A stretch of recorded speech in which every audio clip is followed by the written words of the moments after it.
crawling on an empty stomach. Oh, dreadful.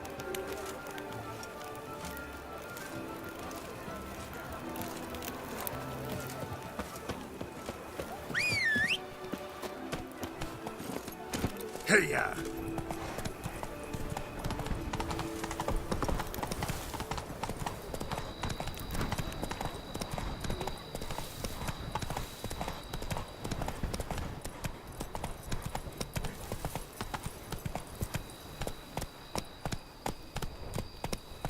Not so fast, Roach.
That twisty twitanarieta. Fate kicker!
Slow now. Whoa.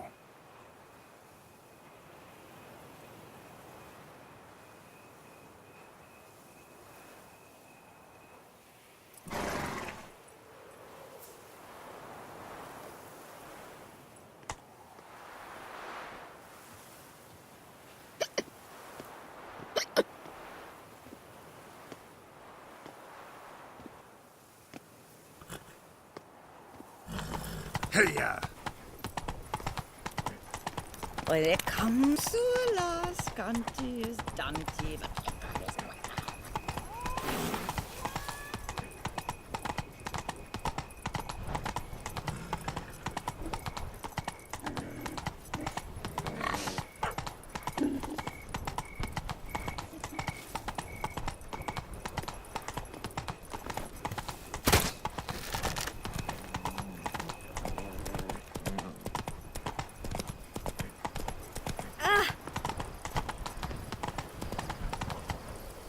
Slow now.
Drunk?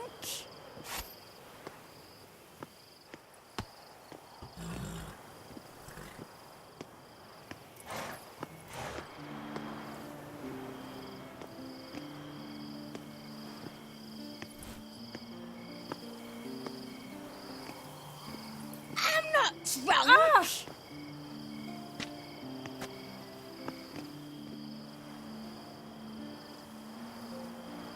I'm not drunk!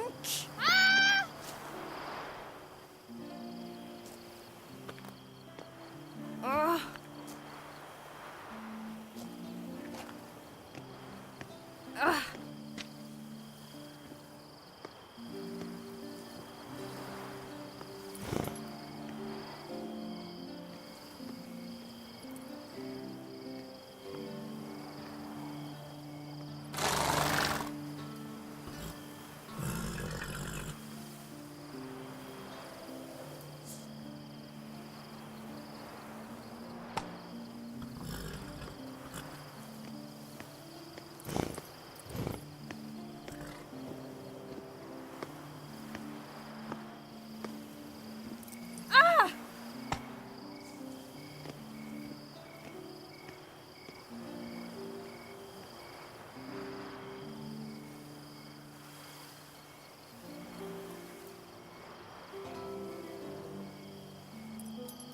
Hey, ya!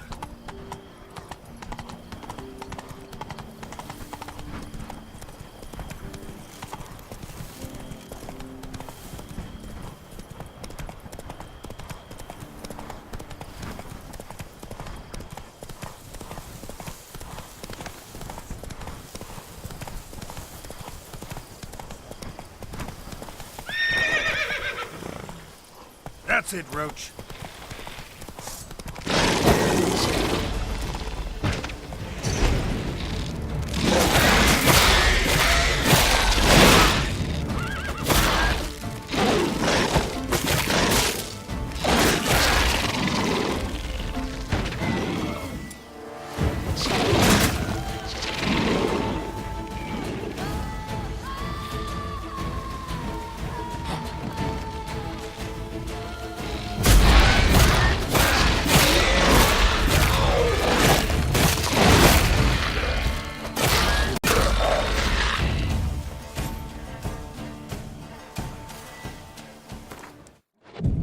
What now?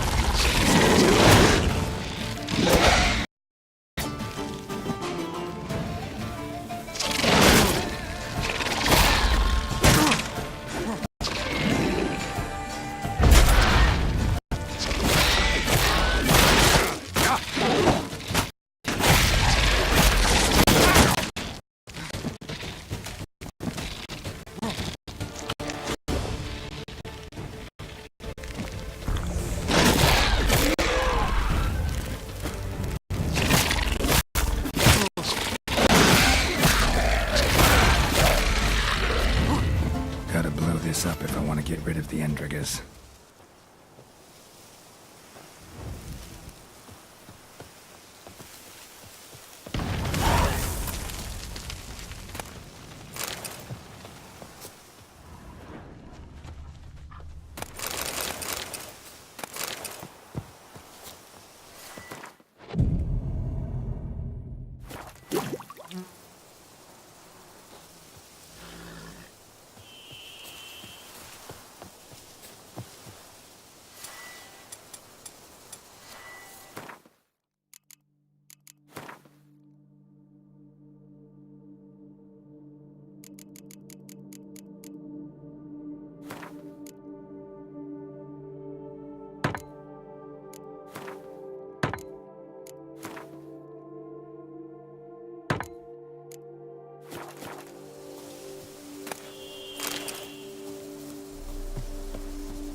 Regis.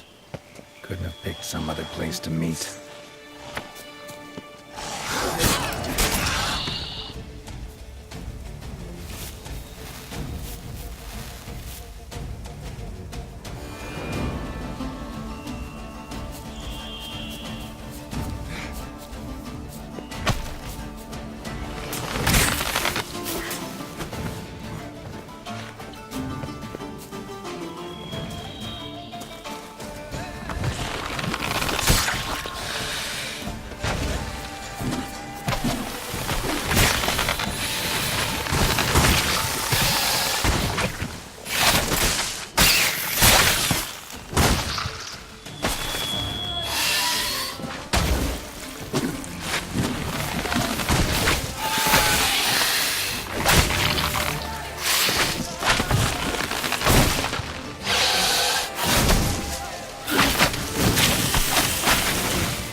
Regis! Damn it. Locked. No way I got the place wrong. This is it. Gotta be. Gotta be another way in around here.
Victuals aplenty.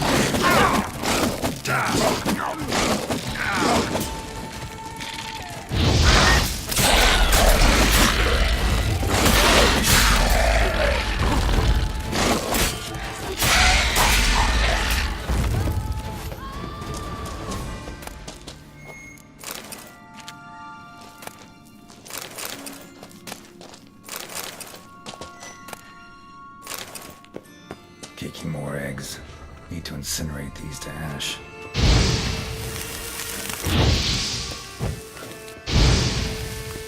Let's see the stench.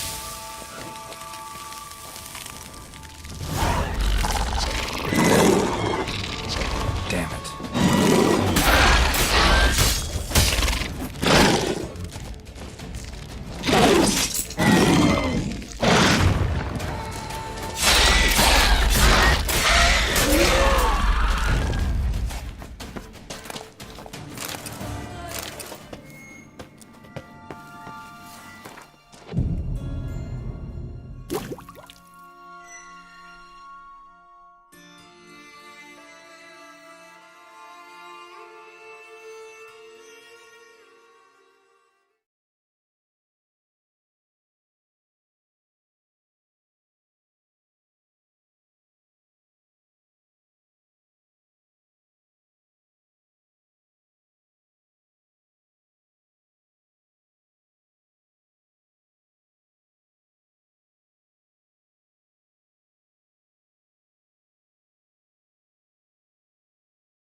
agreed to meet a vampire at a cemetery.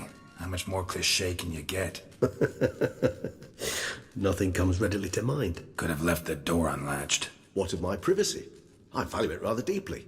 Unmolested, especially by unwanted guests, that's my preferred state. Besides, I knew you'd find a way to get in. True enough. Need to find your friend. I'm hoping you'll agree to help. I shall do whatever's in my power. Yet what you want or even need must matter little.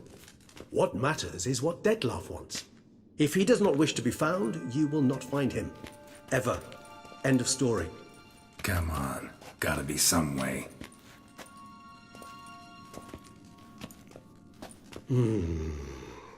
Vampires can evade detection by the senses, and no divination magic works on us. Even the most precise megascope would be useless. And this? Could this help? Wherever did you get that? Off one of the beast's victims, found by a bend in the river.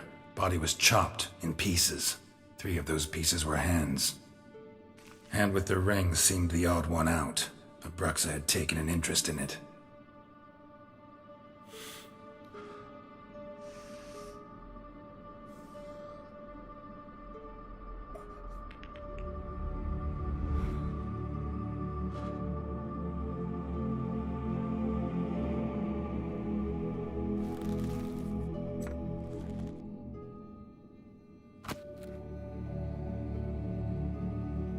It's Dettlaff's hand, without a doubt. It will do splendidly.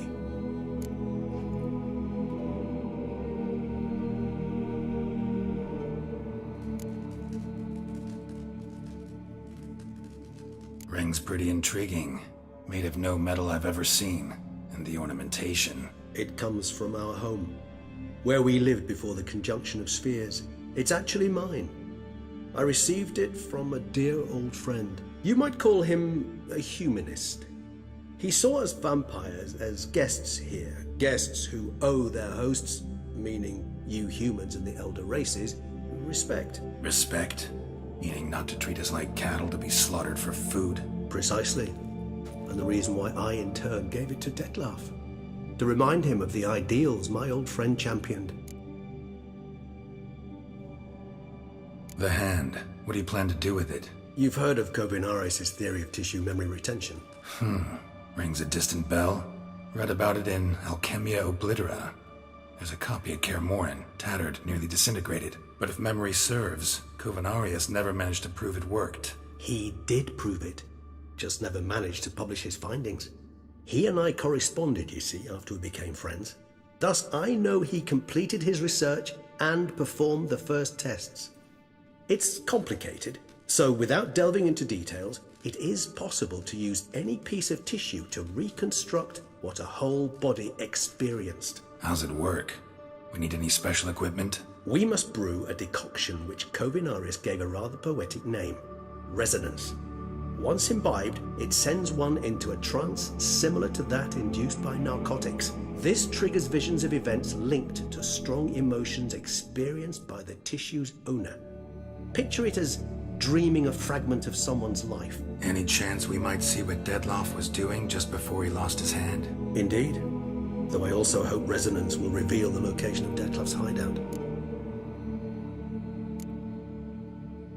Can't you just summon Dettlaff? You're both hired vampires, there's gotta be a way. If I'm to be entirely candid, there is indeed one. But believe me, we will be better off never availing ourselves of it. It is a last resort. Absolutely. Last resort? The hell? Why? There is a being who can summon Dettlaff. Possesses the authority, even the power, to force him to appear in a given place. But the very act of contacting this being, well, it's akin to walking a slack line extended over a chasm filled with molten lava. An exercise as perilous to me as it would be to you. A risk I'm unwilling to take. I beg you, let's do it my way. It will be both quicker and easier. Kovinaris spent half his life proving his theory. Wild guess. Making a dose of resonance won't be easy. You guessed correctly. In addition to Dettlaff's tissue, we shall need a powerful occipital lobe stimulant. Effectively a poison, to make one susceptible to visions. Well, got a few ingredients to choose from. Unfortunately, all are pretty rare. There's Mamoon glands, but closest ones I know of are in Vizima. A spotted white saliva would also serve, but they were culled to extinction over a century ago. Could go with a kobold's eyes, but the creatures are sentient. Rather not gouge one's eyes out. Given that we lack the time to sleuth this out ourselves, permit me to summon some help.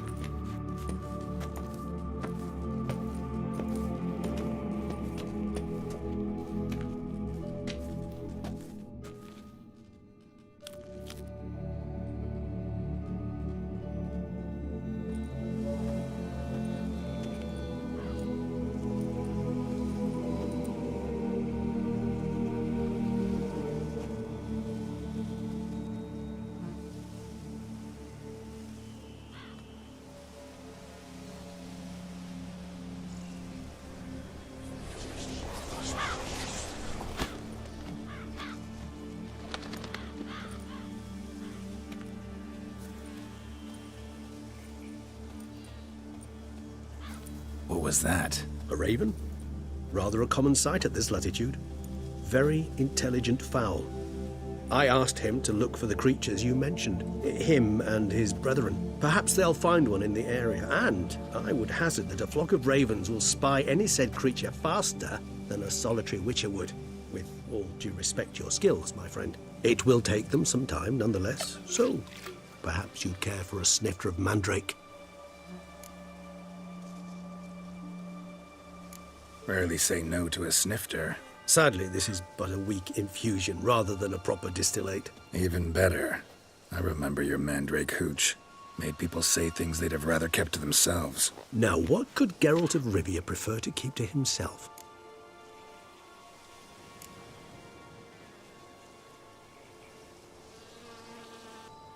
So, think you've set a nice little trap for me? Sorry.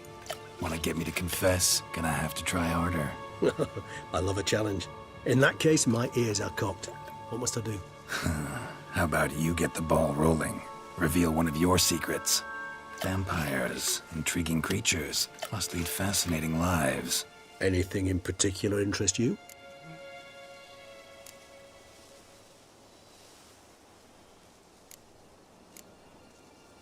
Gotta ask you the big question. One everyone wonders about. What happens after death? You wish me to tell you if the human belief in the gods is well founded? Well, that I do not know. We vampires differ exceedingly from you humans. Our matter, that of which we are composed, can exist without form. We require neither a heart, nor a brain, nor air to breathe. But were you dead? As humans understand death, yes. Feel anything? Understand anything?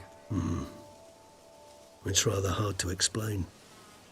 I felt something very unsettling. Something I cannot even name, for I did no reasoning. Only after rebirth did I begin to understand that what I had felt was cold and unimaginable fear. If not for Detlef, I might have drowned in an eternity of icy terror. Can't have been alive then. Sheesh, experience like that must be vicious. Indeed, it's hard to compare to anything I know. Yet you are aware we don't see death as you do. The way you cling to life, we find it entirely peculiar.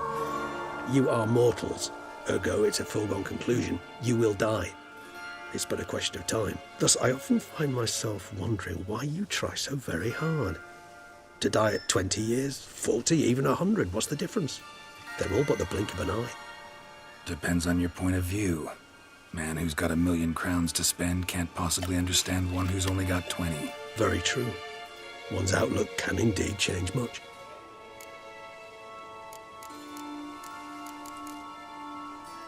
Always fascinated me the way vampires can regenerate. A hand growing back is one thing, but Detlef recreating you out of a wet smear? Something else entirely. A difficult and laborious process, but one that's possible, as my presence proves. But I've heard you too had quite the adventure. They say you lost your memory. For a bit, but Triss helped me get it back. Actually, pretty damn lucky I only had amnesia. Yes, you humans are rather buggered in those terms. To strip you of life is, well, it's just plain easy. I've always pitied you in that regard. We vampires are much harder nuts to crack. If a member of another race kills one of us, we can be reborn with a living higher vampire's help. However, if one of our own strikes the deadly blow, death is permanent. There can be no rebirth. One of the chief reasons why vampires long ago swore never to fight one another.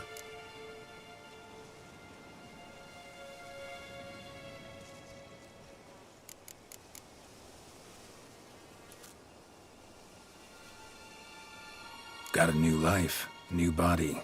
That give you a new start? Blank slate? Starting all anew is a very broad concept. What exactly do you mean? Your blood addiction, say. Wondering if your body's the same, if it still remembers. Maybe if you drank now, you wouldn't get hooked. All addictions are a form of slavery. Re-addiction's not a risk I'm willing to take, just to test a hypothesis about corporeal regeneration and whether propensities carry over. Fair enough. Curiosity, that's all. Sorry. Not to worry, Geralt. Curiosity is a natural reaction under the circumstances, apart from which I've always valued that trait in you.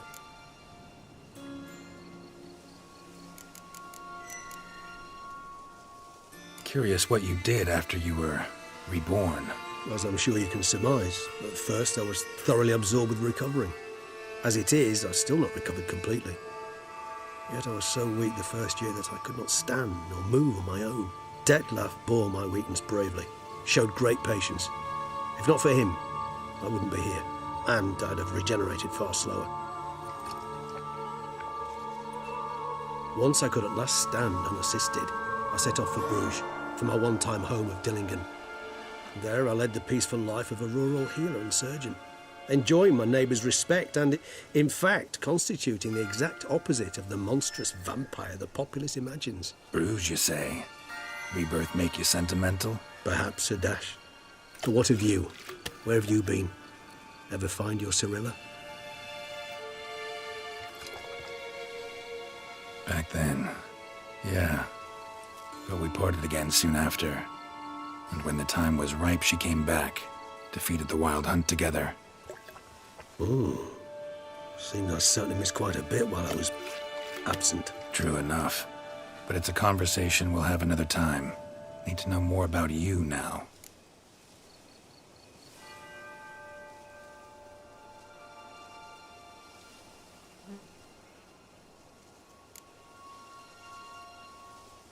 All right, give you one question. What do you want to know? One question to ask one as fascinating as you, Geralt. Cruel parsimony, I'd say, but I shall do my best to make it count. If you were to die and be reborn as I was, in your new life, would you choose to be a Witcher?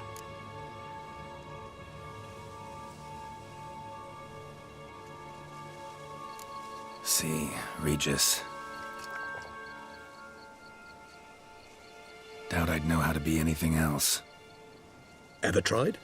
See, you're determined to get an answer, to find out if I like being a Witcher.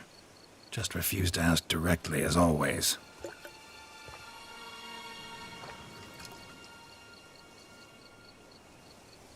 I like being on the path. I like picking up a lead, a trail. I like the tension right before a fight. And nothing gets my adrenaline flowing like battling a beast. Even gotten used to people treating me like a freak, an outcast. Yeah, not something I think about much, but I like being a Witcher. Thank you for being honest. Honesty is an attribute of the truly brave, and thus a privilege of the very few. Still no sign of your winged friend. Sure it understood what you wanted? Dead certain. Let's wait a bit longer. It'll return soon, don't doubt that for a moment.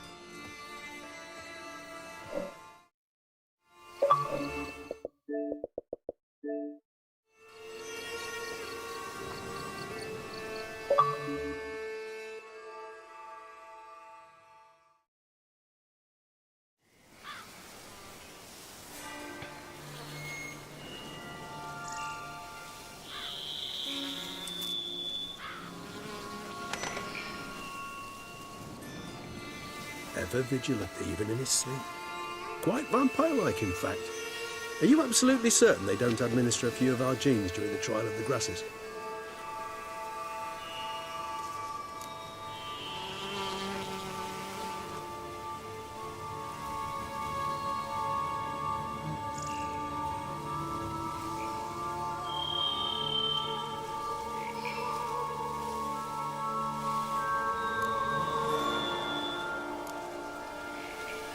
as I know, none.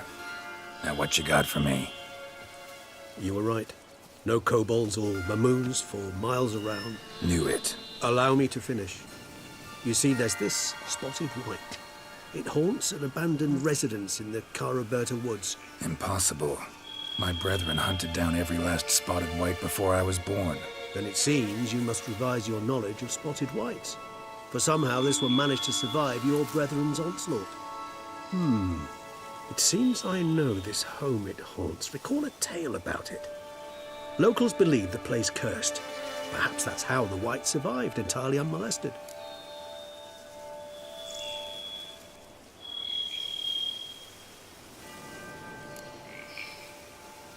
Wights rarely appear in the woods, even less likely to find them in abandoned human homes. They inhabit remote wildernesses, old abandoned cemeteries. What's your point? This might not be a spotted wight after all. Your little helper might have made a mistake. I sincerely doubt it. Ravens are devilishly intelligent creatures, and they've highly developed observational skills. What exactly did they observe?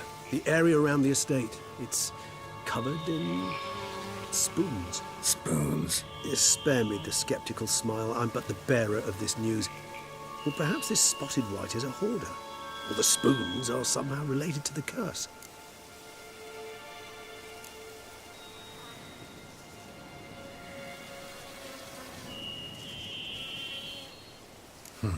Know anything else about this curse? I don't recall much in particular.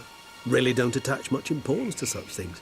It was mentioned to me as an anecdote, no more. Come on, search your memory. Something, anything could be important.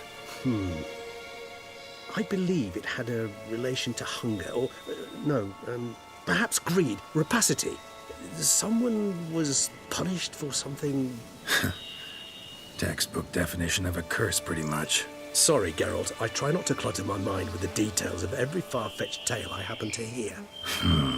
What are your thoughts? A specimen of a species thought long extinct, and a curse in one place. That a coincidence, or are they related? Ah, professional curiosity. Personally, I've nothing against you delving into this dilemma, but please remember we need the wight's saliva. Nothing beyond that.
Let's do this. Start making your decoction while I go get some saliva from that Wight. Uses it in its brews. If you imagine the Wight, we'll simply sell you some. Worst case scenario, I'll bring you its salivary glands. They ought to do as well. For a moment there, I imagined you asking the Wight to spit into a vial. Quite amusing as a thought, but the salivary glands will do fine indeed. So, see you later. Yes, till later. I shall start by perusing some tomes. Tomes? Thought you were gonna make this decoction. We require one last ingredient. Alas, obtaining it could prove a trifle toilsome. Thus, I hope to identify a suitable alternative. All right. Good luck. And to you, my friend.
Let's go!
Sense that the spoons are beating out some kind of rhythm, a message, trying to tell me something.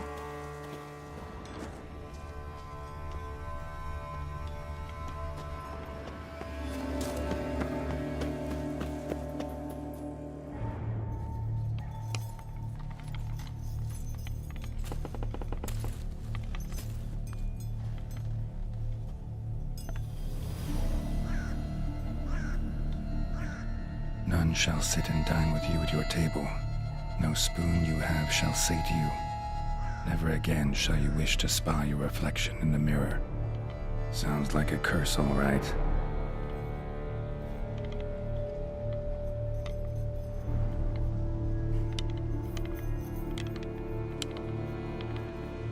Somebody's clearly obsessed. Regis mentioned the place might be cursed. Can't be a coincidence. Need to look around.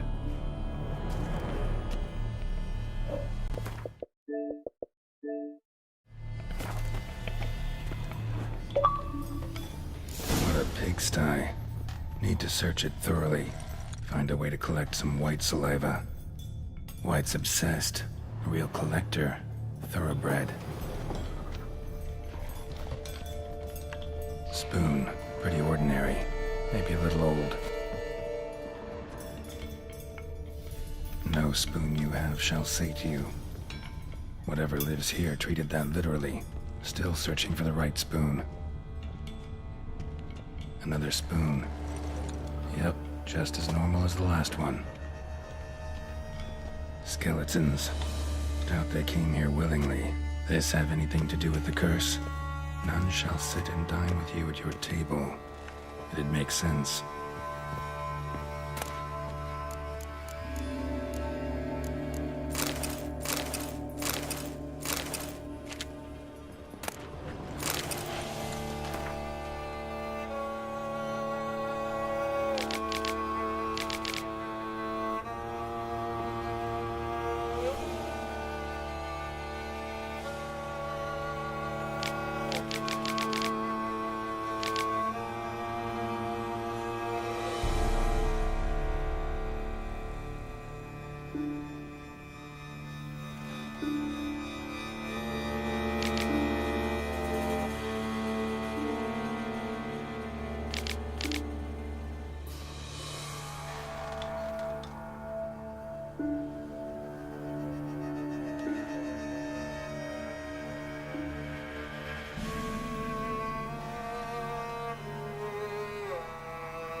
Woman's name scratched into this wooden spoon. Romantic.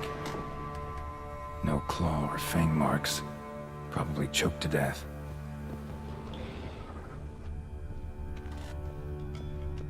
Broken neck. Indentation in the skull's lateral surface. Smacked in the head with something heavy. Right arm bit right off. Teeth all knocked out. Somebody tried to force feed him.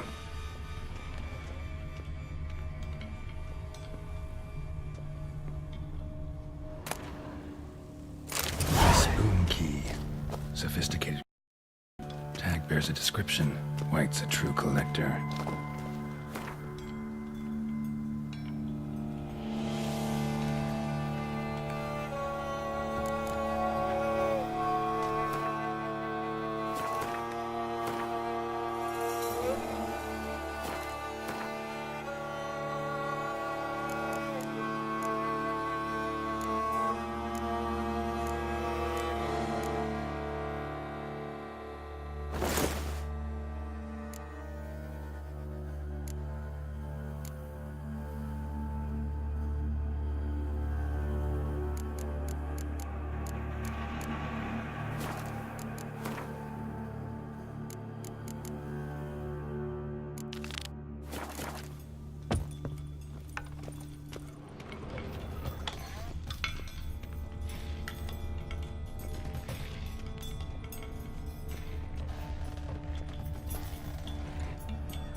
Girl realized she was changing into a monster, recorded it in her diary. Poignant. Spoon's incredible. The craftsmanship must have graced a rich man's table.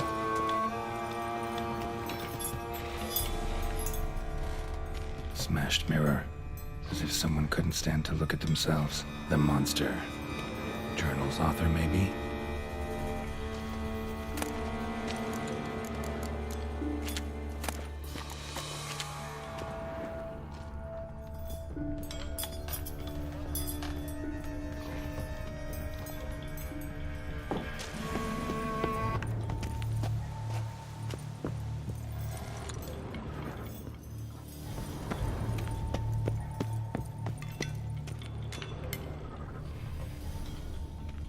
Wight's obsessed. A real collector. Thoroughbred.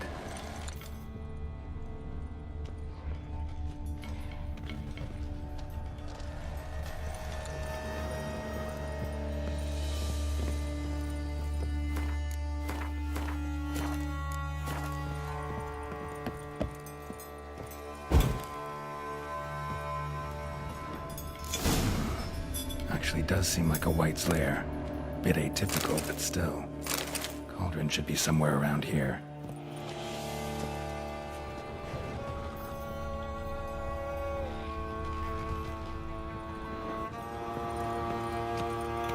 Spoon. Pretty ordinary. Maybe a little old. Cauldron I was looking for. Wight's not particularly tidy. Table set. Wight, who lives here, is getting ready for some sort of feast. Wight that lives here, definitely afflicted by a curse, and it's been trying desperately to lift it. Another spoon. Yep, just as normal as the last one. Cauldron's empty, unfortunately. We just need some brew. Afraid he won't get that. No choice but to hide and wait for the saliva glands and their bearer. Need a spot that'll let me observe the cauldron.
not gonna hurt you. Wanna help? I've seen the words of the curse on the walls. Think I know how to lift it.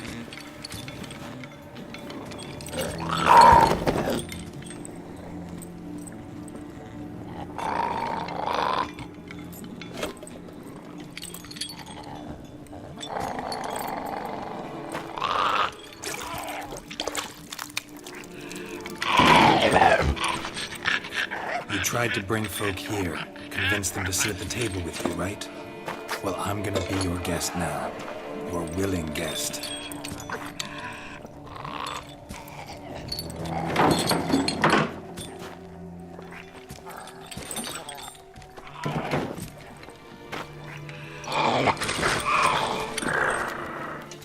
Just need a bit for Regis. And now we'll tend to you.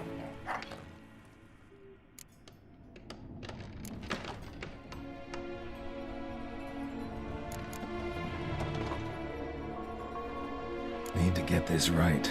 Words of the curse were, none shall sit and dine with you at your table. No spoon you have shall say to you, never again shall you wish to spy your reflection in the mirror.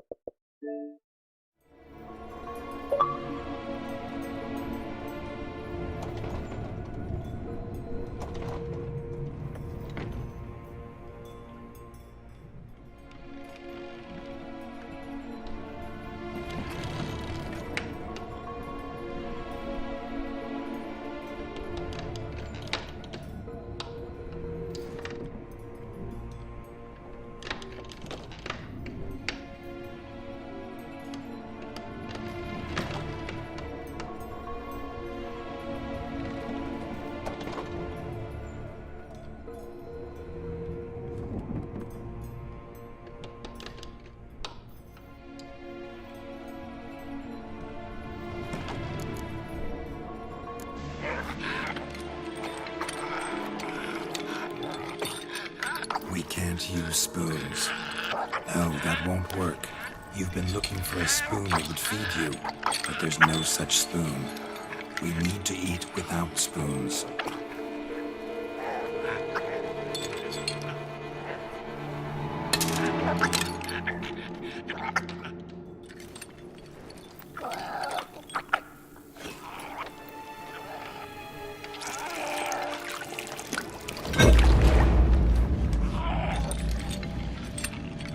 Open your eyes. You need to see your likeness.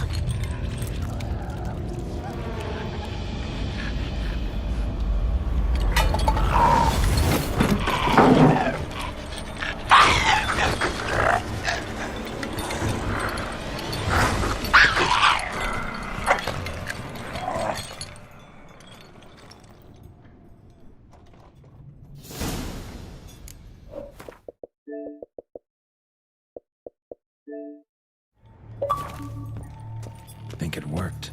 Just not quite what I expected. Need to see what happened to the Wight. Won't be hard to find given its stench.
Easy.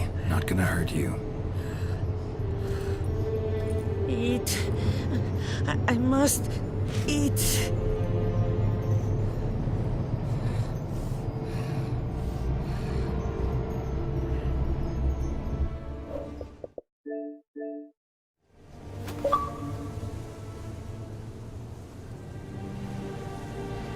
I'll take you someplace safe.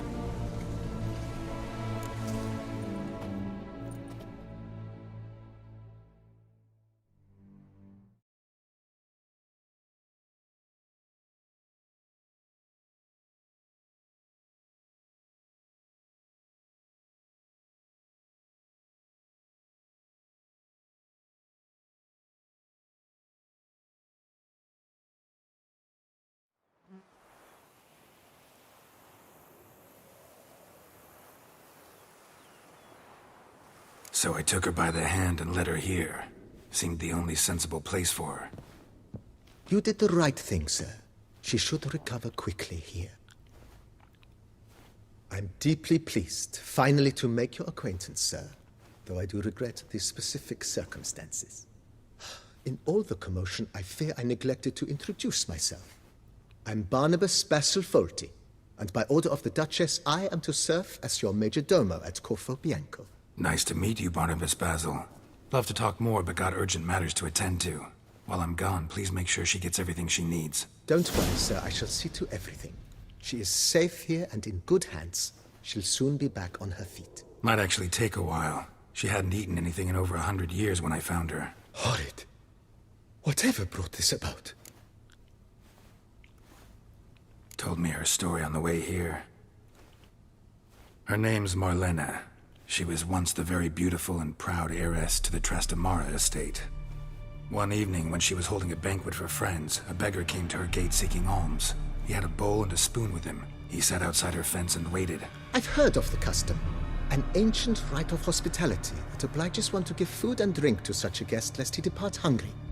To neglect the custom is to bring great misfortune down upon oneself. Marlena didn't care a whit for the old customs.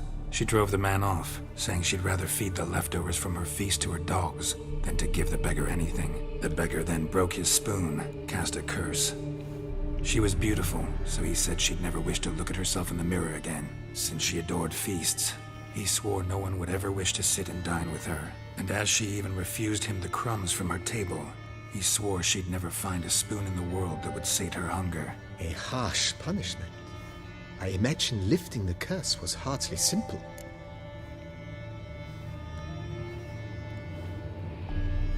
Curses are tricky. They play on irony.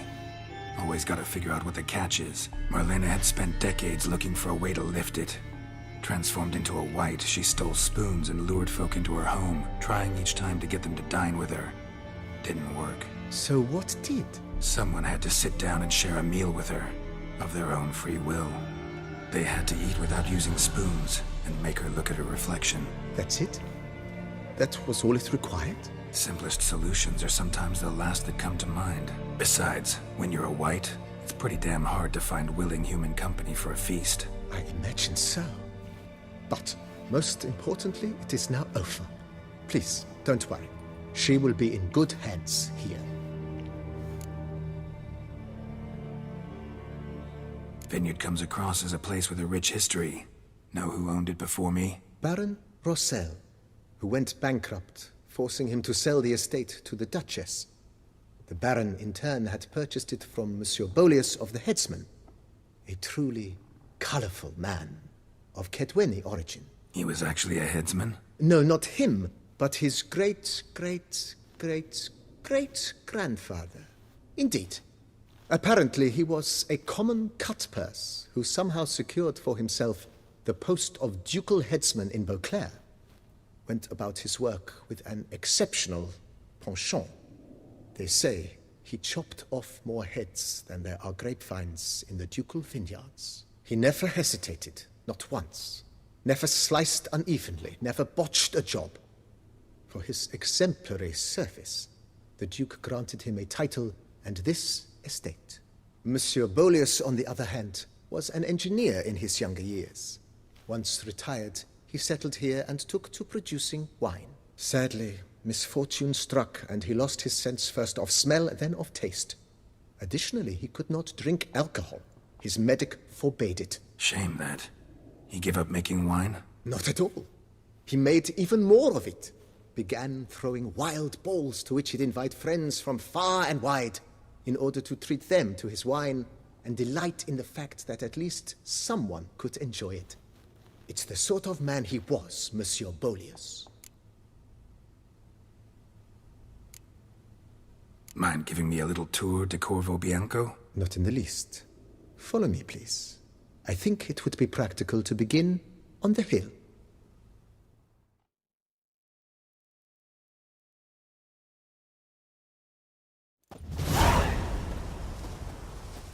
Behold, sir, your estate in all its splendor. Pretty vast. Indeed. And now, sir, allow me to show you a handful of interesting details. Follow me, please. Been a major domo all your life? Yes, I come from a long line of major domos. My father was a major domo, as was my grandfather before him, as was my great-aunt. In fact, she was the one to start the tradition. Great aunt? A hard woman. It is said that already as a child, she knew where she was going and went there. When she arrived in Beauclair, she signed on as a chambermaid at one of the vineyards, then slowly worked her way up to major domo. She dragged the rest of the family up the same path.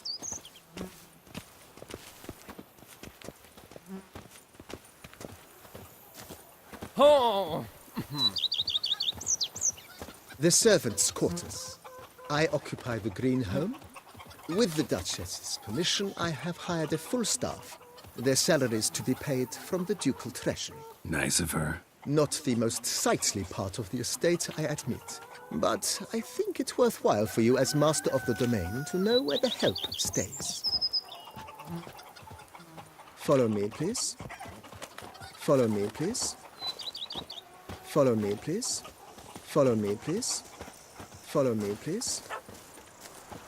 Baron Rossel ordered the vines in this part of the estate uprooted and olive groves planted in their place. They look beautiful, especially come spring. Don't look at all bad now, either.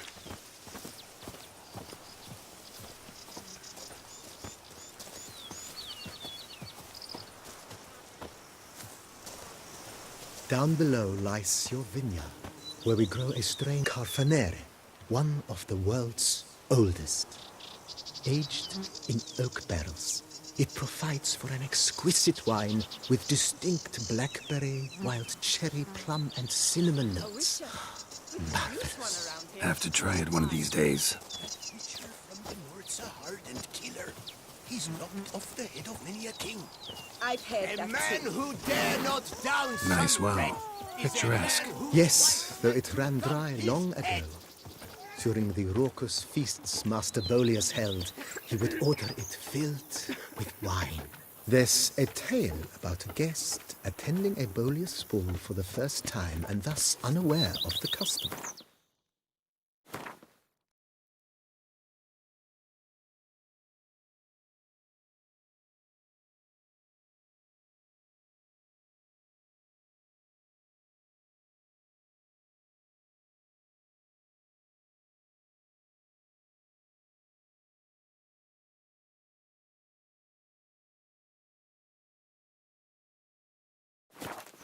He had suffered great heartbreak and had decided to end his life by jumping into the well. The festivities were coming to a close, and the well was nearly empty when the suicidal guest finally jumped. Instead of killing himself, he merely broke his legs. To numb the pain, he drank.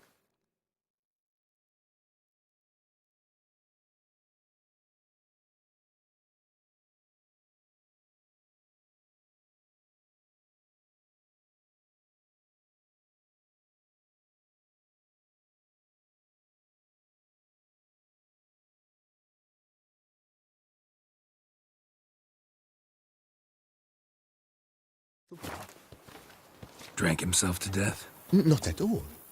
When found the next day, he had concluded he'd witnessed twin miracles. The water had been changed into wine, And he had survived. He retired to a monastery in the Dragon Mountains and began preaching the wisdoms of Lebioda.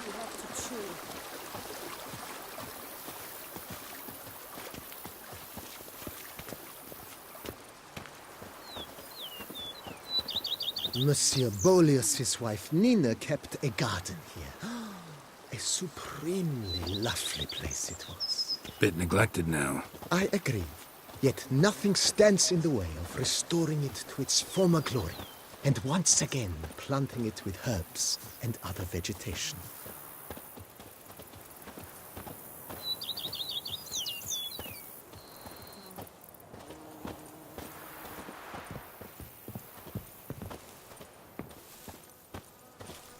Madame Nina planted diminutive, delicate flowers and herbs here. One might say their aroma still hangs in the air. You're quite the romantic, Barnabas Basil. Follow me, please.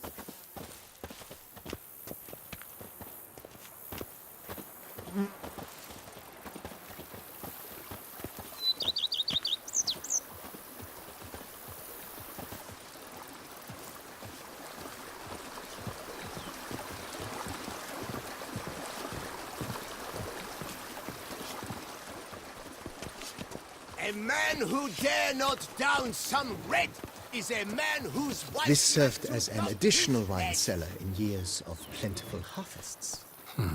Bit of work and it'll make a fine stable for Roach.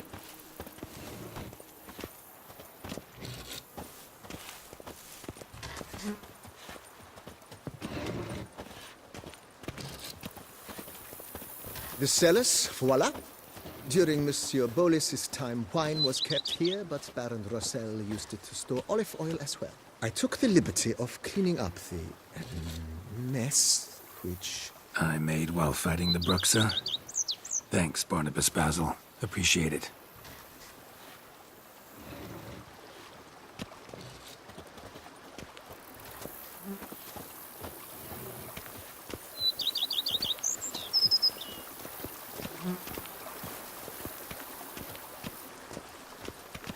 As you can see, the facade is, how to put it, slightly stained. But one cannot deny it, a certain subtle southern charm. True, though it could use a bit of subtle paint.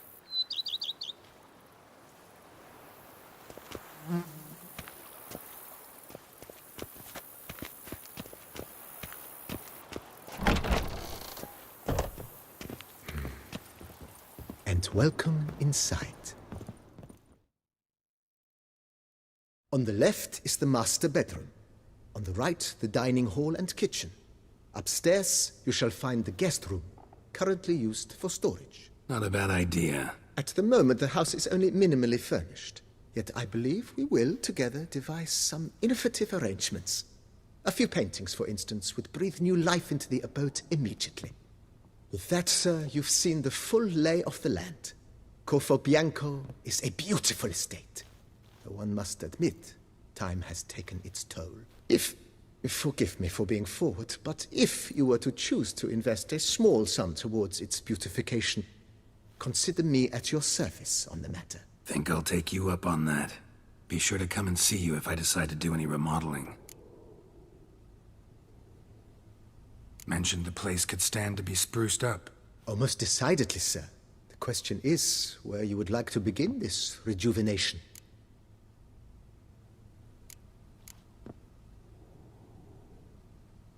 Been thinking about the outer walls. Maybe a fresh coat of paint or some patching. If I might dare to make a suggestion, why not start with a general renovation? I once oversaw such work at Admiral Rompelli's summer residence. The effects were simply breathtaking. Not only did the residence positively sparkle afterwards, but we also made room to display the Admiral's armor and weapons, of which he was a passionate collector.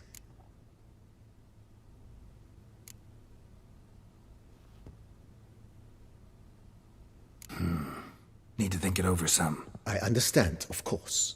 As the venerable Lady Eve Knibley would so quaintly put it, the rash oft contract rashes. That's all for now, BB. Thanks.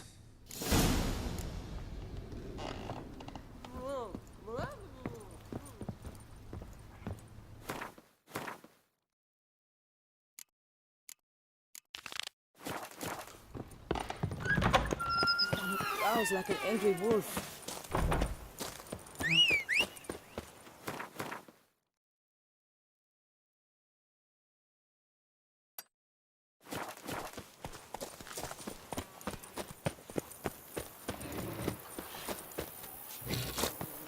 If my lips don't stink of wine, my wife won't know.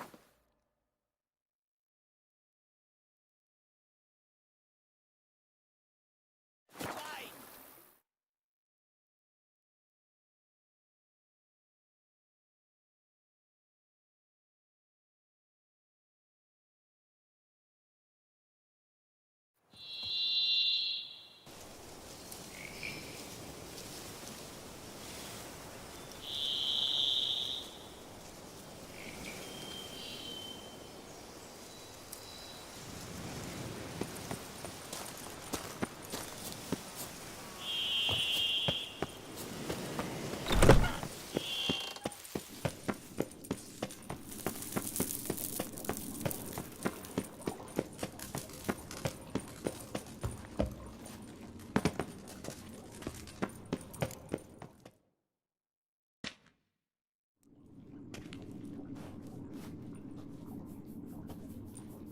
Think your friend's hand will make for a nice broth? You've clearly honed your sense of humor.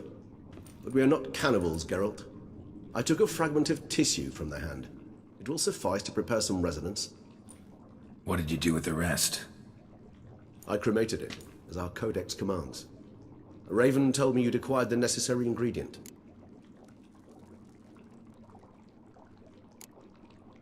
Pretty helpful creatures. Call on them often? I try not to overdo it, but they can be so useful, as they were now, when I merely needed to be sure I could arrive in time should things go sour. Managed fine alone, but thanks for the thought. Gonna need much longer to finish brewing resonance? Mentioned a last ingredient, too. What about that? That, I fear, might prove troublesome. You see, to use the concoction to summon the memories of one, the solution must contain the blood of another specimen of the same species. Shouldn't be a problem. I happen to know a higher vampire who should be willing to help. Right, Regis? It's not that simple, I'm afraid. While you were away, I tried my damnedest to identify a replacement, but alas, none such exists. Not sure I understand what the problem is. Can't we just draw some of your blood? The blood must be in an agitated state. As I'm certain you know, higher vampires can change their corporeal shell. As our flesh changes, so does our blood's chemical composition. To make a long story short, I shall need to induce in myself a state of strong psychokinetic arousal. In brief, madness, rabidity. And that stands to be very, very dangerous. All right, so what do you want to do? We shall visit Tesha Mudna, an ancient vampire estate. There we will find cages suspended in the air. I will enter one, be confined. You will lure beasts there. Beasts you will then kill. The bloodletting should prove profuse. Abundant enough so that the blood scent will drive me mad. Wild. Tesha Mudna. What's it like? It is a place of torment. A torture chamber. Long ago, shortly after we'd arrived in this world, one among us named Kagmar developed such a taste and lust for human blood that in one night he could imbibe an entire village. This brought trouble on the entire species. Common folk wearied quickly of living in constant fear. They began to hunt us, seek the aid of mages and witches in tracking us down. So what? Not like they could ever hope to kill you. But they were bothersome. Forgive the comparison, but when did you last enjoy mosquitoes buzzing around your head? In any case, the other vampires decided something had to be done. Kagmar had to be caught and punished. A torture chamber was thus outfitted in the dungeons of Tesha Mudna. Inside it, a cage made entirely of a special alloy of silver, dalvinite, and meteorite steel. Kagmar was captured and locked in the cage. Sat there over 2 centuries, driven to fury time after time, never able to escape. Thus I know the cage will withstand the fury to which we shall drive my humble being. Little expedition's starting to sound dangerous. Think I better prepare. I understand completely. Do tell me when you're ready to set off.